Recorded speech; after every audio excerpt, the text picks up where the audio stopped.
Good evening, everyone, and welcome to Black Literature, Black History. This is Jason Williams, and tonight we're going to continue with Incidents in the Life of a Slave Girl by Harriet Jacob, and we're going to cover chapters 3 and 4.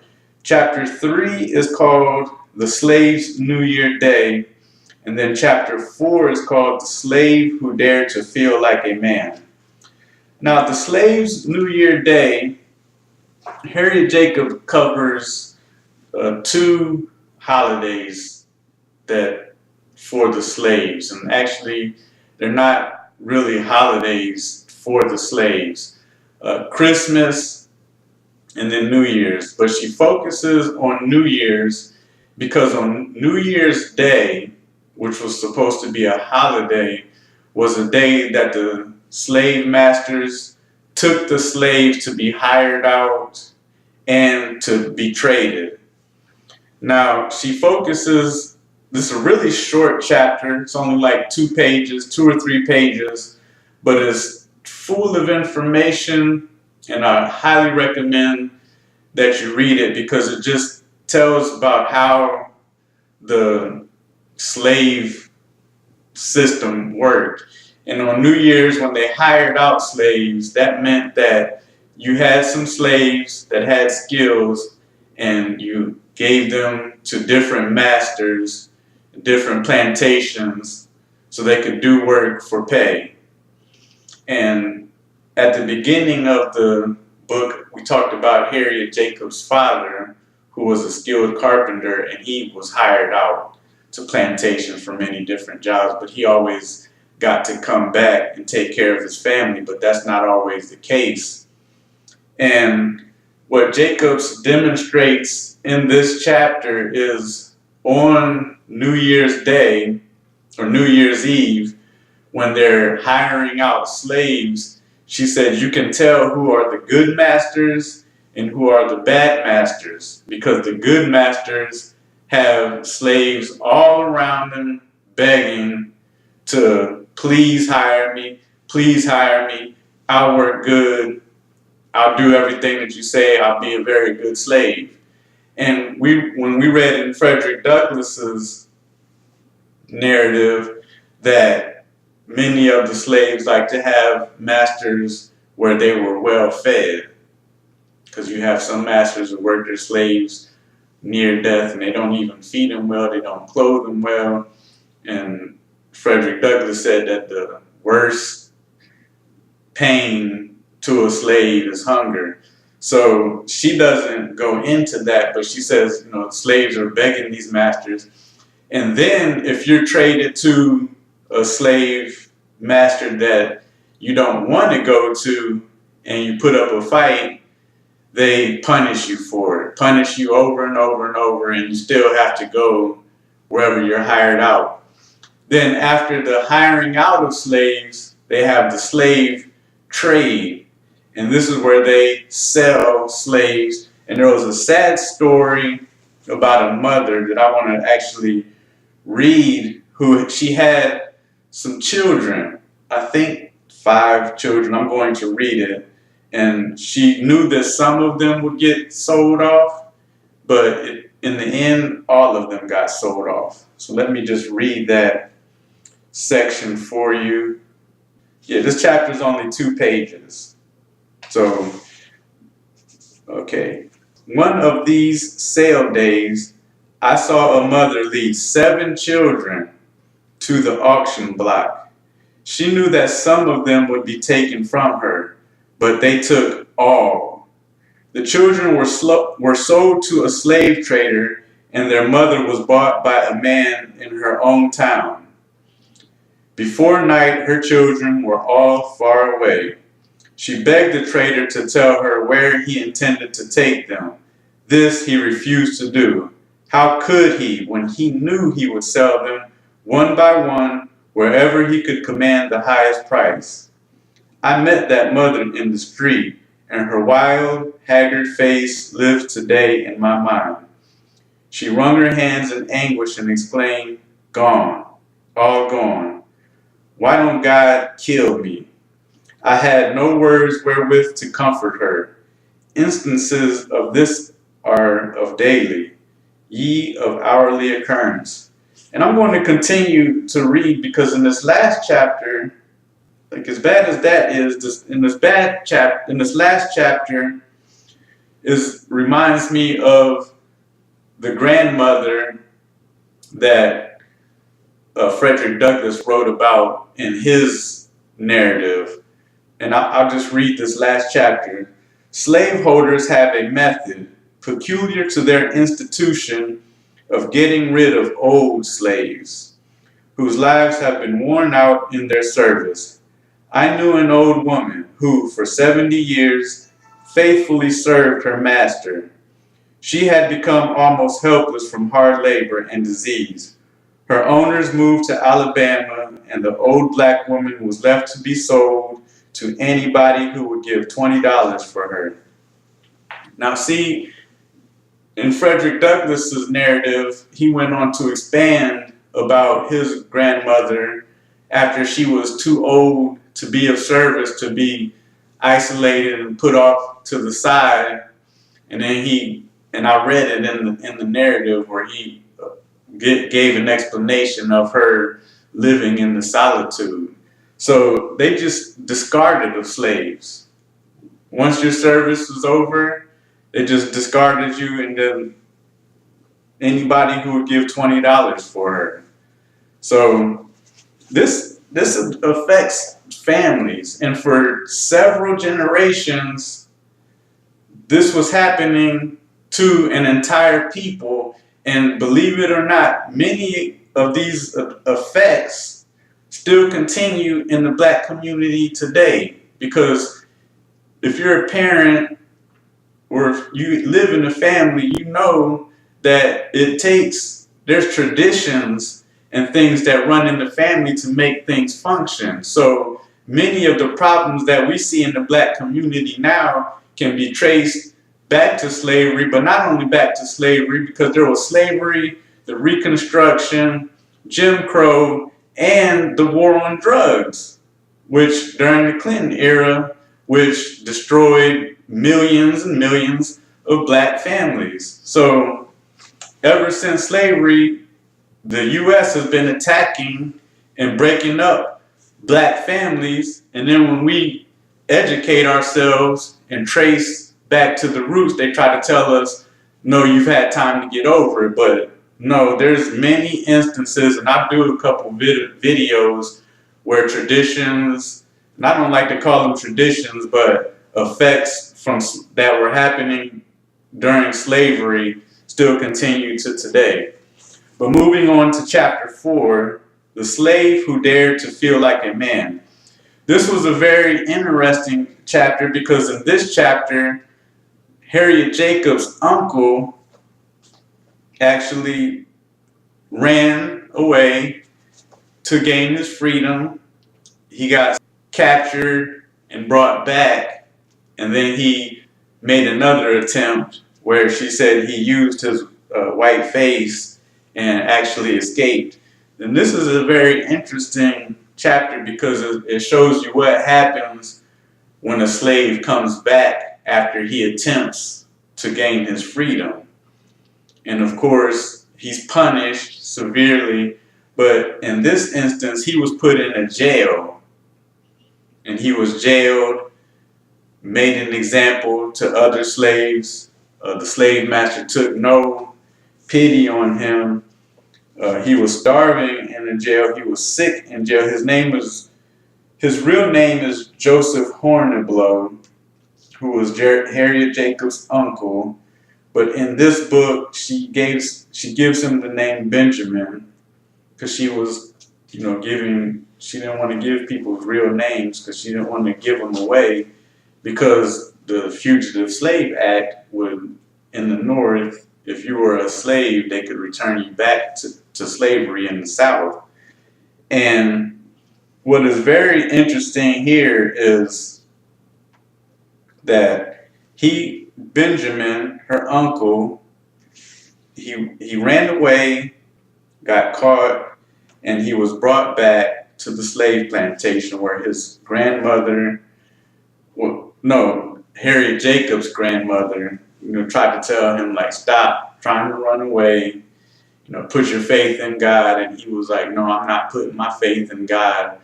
He said, I'm not going to forgive. She asked him to have forgiveness for stuff that happened and just, take his place, and she would try to buy his freedom. He said, no, I'm not going to forgive any slave master for keeping me a slave, and I'm not going to just put my faith in God and leave through this.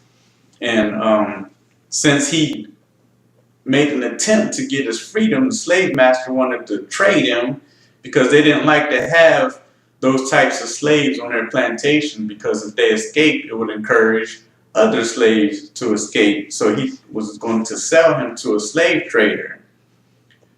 But it was hard to sell that slave as well, because slave traders didn't want to have those types of slaves to trade because they're hard to sell, because they cause trouble. But during the time when they were making negotiations to sell Benjamin again, he got his strength up, and Harriet Jacob actually says, for once his white face did him a kindly service. They had no suspicion that it belonged to a slave. Otherwise, the law would have been followed out to the letter, and the thing rendered back to slavery. The brightest skies are often overshadowed by the darkest clouds. Benjamin was taken sick and compelled to remain in Baltimore 3 weeks. So he was sick in Baltimore during his second attempt. And while he was in Baltimore sick, he ran into people that he knew from the slave plantation, white people. So he really thought he was going to get sent back into slavery, and I want to read it. Okay. His strength was slow in returning, and his desire to continue his journey seemed to retard his recovery. How could he get strength without air and exercise? He resolved to venture on a short walk. A by-street was selected where he thought himself secure of not being met by anyone that knew him, but a voice called out, "Hello, Ben, my boy. What are you doing here?" His first impulse was to run, but his legs trembled so that he could not stir. He turned to confront his antagonist, and behold, there stood his old master's next-door neighbor. He thought it was all over with him now, but it proved otherwise. That man was a miracle. He possessed a goodly number of slaves, and yet was not quite deaf to that mystic clock whose ticking is rarely heard in the slaveholder's breast. "Ben, you are sick," said he. "Why, you look like a ghost. I guess I gave you something of a start. Never mind, Ben, I'm not going to touch you. You had a pretty tough time of it, and you may go on your way rejoicing for all me. But I would advise you to get out of this place plaguey quick, for there are several gentlemen here from out of town." He described the nearest and safest route to New York and added, "I shall be glad to tell your mother I have seen you. Goodbye, Ben." So he ran into someone that he knew, and that white man owned slaves, but told him, "You've had it rough. I'm gonna let you go." And he gave him the route. He warned him, you need to get out of here and go up to New York. So, and then he said, "I'll tell your mother that I saw you." Now, this account that Harriet Jacobs was given is hearsay, because her uncle Philip traveled to New York and said that he saw Ben, and Benjamin tried to tell Uncle Philip, "You need to get your freedom. Why don't you stay here?"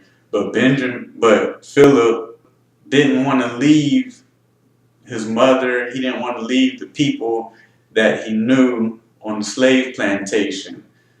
And the reason why I bring up Frederick Douglass is because Frederick Douglass said that one of the main reasons why many slaves didn't run away was because they didn't want to leave the relations and the relationships that they had on the slave plantations and the people that they knew. So when Philip returned, Uncle Philip came home, and the first words he uttered when he entered the house were, "Mother, Ben is free. I have seen him in New York." And she didn't really believe him. She thought that Ben probably died. And then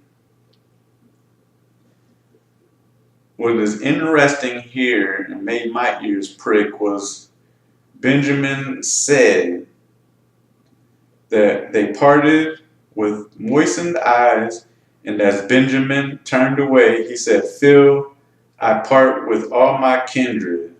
And so it proved. We never heard from him again.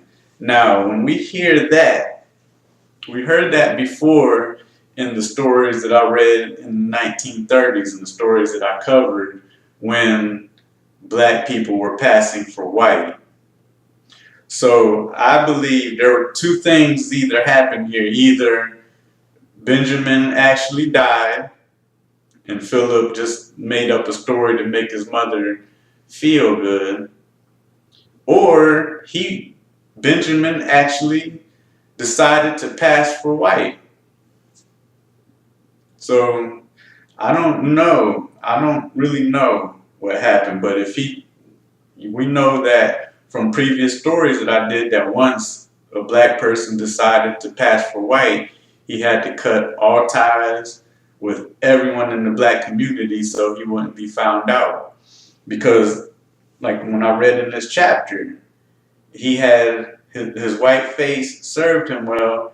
However, he was already returned back to slavery once. Okay, I want to read to you the section where Benjamin was caught on his first attempt to gain his freedom. It is not necessary to state how he made his escape. Like, she didn't want to give like details on how these slaves were escaping. Suffice it was to say, he was on his way to New York when a violent storm overtook the vessel. The captain said he must put into the nearest port. This alarmed Benjamin, who was aware that he would be advertised in every port near his town. His embarrassment was noticed by the captain. To port they went. There, the advertisement met the captain's eye. Benjamin so exactly answered its description that the captain laid hold on him and bound him in chains. The storm passed and they proceeded to New York. Before reaching that port, Benjamin managed to get off his chains and throw them overboard. He escaped the vessel but was pursued, captured, and carried back to his master. When my grandmother returned home and found her youngest child had fled, great was her sorrow. But with characteristic piety, she said, "God's will be done." Each morning she inquired if any news had been heard from her boy. Yes, news was heard. The master was rejoicing over a letter announcing the capture of his human chattel. So that's very interesting to show that, when a slave escaped or when slaves escaped, they put up their pictures like wanted signs. So that was how he was returned back to his master from his first attempt to be free. So it didn't matter if your skin was white, if you had black blood in you, you were black and you were on the slave plantation. So it's just interesting that, Benjamin said, "I'm going to part with my kindred," and they never heard from him again. Now, he may have parted with his kindred and lived and died, and the reason why I'm going to say died is because I don't believe that from what she said, they never heard from him again. And we know that this is a slave narrative, and Harriet Jacob's got her freedom. She ran away eventually and got her freedom as we continue with the book, and she still never heard from him. So we don't know what happened with Benjamin, which was her uncle. One thing I want to add, at the end of this chapter, Harriet Jacobs says something that we should all know. She said, he that is willing to be a slave, let him be a slave. And that echoes to what Kanye West said when he said it was kind of a choice to be a slave. So it's kind of interesting that Harriet Jacobs would say something like that, and she mentions that here, but I'm not really sure. I think she was just, it was after she told the story of Ben and his various attempts to become free, and he actually became free, and actually her attempts later to become free. But she gives many examples of reasons to stay, and the Philip, who didn't stay with Ben when Ben wanted him to become free, was eventually freed by his mother. She worked and made enough money to purchase his freedom. So there were different routes to becoming free, and Philip became free, and Harriet Jacobs at the end of the chapter said, he who is willing to be a slave, let him be a slave. So from those words, there are slaves who just roll with the punches and continue to be slaves. So these are some very good chapters to read.